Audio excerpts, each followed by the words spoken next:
আজকে শেয়ার করব সবার সাথে মেথির পরোটা। অনেকে মেসেজ করেছে যে মেথির পরোটার ফুল রেসিপিটা দেওয়া হয়নি কেন?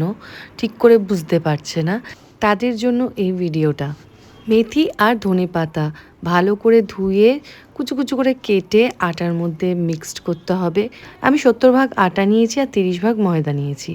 এরপর দিয়ে দেব হলুদ, লঙ্কার গুঁড়ো, লবণ, তারপরে দই, জোয়ান, আদা বাটা পরপর দিয়ে ভালো করে মিক্সড করতে হবে। ছাতুও দিতে হয়, কিন্তু অনেকে ছাতুটা দেয় না। আমি যেমন দিই, কারণ সবই পুষ্টিকর জিনিসপত্র দেওয়া হয়, যেহেতু ছাতুটা কেন বাদ যাবে। আর আমার সুজি ছাতু খেতে খুব ভালোবাসে। আর মেথির পরোটা তো সুজির ফেভারিট, সুমিতেরও ফেভারিট।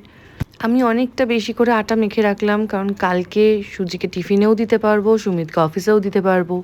আর এটা যত ম্যারিনেট করা থাকবে তত ভালো। সর্ষের তেল মাখিয়ে এটাকে এবার ম্যারিনেট করে রেখে দেবো। মিনিমাম 1 ঘন্টা তো রাখতেই হয়। আজকের থেকেও কিন্তু কালকে বেশি এটা টেস্ট হবে, কারণ যত থাকবে তত ভালো লাগবে, বললাম না। আমার 5 মাস হয়েছে, অপারেশন হয়েছে। তো বেবি ডেলিভারি করার পর প্রচণ্ড হেয়ার ফল হচ্ছিলো, তো সবাই আমাকে সাজেস্ট করছিল মেথি খেতে। তো আমি এই উপায়টা বার করলাম। আমি এখন প্রায়শই বাড়িতে আমাদের মেথির পরোটা হয়। সবাই জানিও রেসিপিটা কেমন লাগলো। আজকের জন্য গুড নাইট।